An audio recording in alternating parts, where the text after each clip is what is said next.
ஒரு நகரம். அங்கே யாரும் வாழவில்லை. ஆனால் ஆயிரக்கணக்கான ஆத்மாக்கள் அங்கே சிக்கியிருக்கின்றன. அந்த நகரத்துக்குள் தவறுதலாக நுழைகிறார்கள் சோட்டா பீமும் கிருஷ்ணரும். அடுத்த சில மணி நேரங்களில் அவர்கள் உலகையே காப்பாற்ற வேண்டிய நிலை உருவாகிறது. வணக்கம் நண்பர்களே. இன்று நாம் பார்க்கப் போவது Chhota Bheem Krishna in Pataliputra city of the dead என்ற ஒரு அசத்தலான கார்ட்டூன் என் முழு கதை. தோலப்பூரில் எல்லாமே வழக்கம் போல் அமைதியாக நடக்கிறது. பீம் தனது நண்பர்களான சுட்கி, ராஜு, ஜக்கு ஆகியோருடன் மகிழ்ச்சியாக இருக்கிறார்.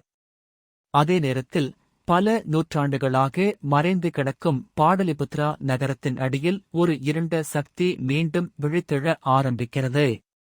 இந்த சக்தியின் நோக்கம் ஒன்றே: மனிதர்களின் பயத்தை பயன்படுத்தி உலகையே கைப்பற்றுவது.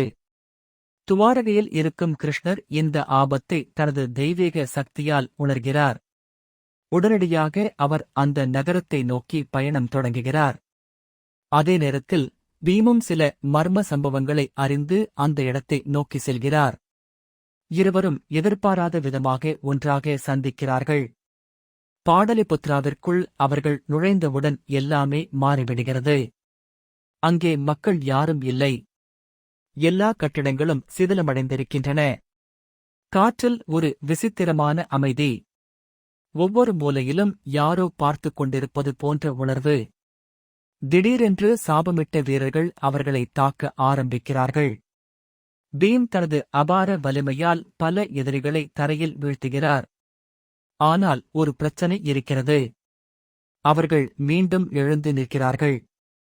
எவ்வளவு முறை தாக்கினாலும் திரும்பி வருகிறார்கள். இந்த நகரத்தின் மையத்தில் ஒரு இருண்ட சக்தி மறைந்து இருக்கிறது. அந்த சக்தி மனிதர்களின் பயத்திலிருந்தே தனது சக்தியை பெறுகிறது. யார் அதிகமாக பயப்படுகிறார்களோ அவர்களை அது எளிதாக கட்டுப்படுத்த முடியும். அதனால் இந்த நகரம் முழுவதும் பயத்தை பரப்பி வருகிறது. கிருஷ்ணர் ஒரு விஷயத்தை புரிந்து கொள்கிறார். இந்த எதிரிகளை உடல் வலிமையால் மட்டும் வெல்ல முடியாது. அவர்களின் சக்தியின் மூலத்தை அழைக்க வேண்டும். அதற்காக பீமும் கிருஷ்ணரும் இணைந்து ஒரு திட்டம் போடுகிறார்கள். ஆயிரக்கணக்கான இருண்ட உயிரினங்கள் அவர்களை சுற்றி வளைக்கின்றன. பீம் தன்னுடைய முழு சக்தியையும் வெளிப்படுத்துகிறார். அதே நேரத்தில் கிருஷ்ணர் தனது புல்லாங்குழலை வாசிக்க தொடங்குகிறார். அந்த இசை மெதுவாக இருண்ட சக்தியை பலவீனப்படுத்துகிறது.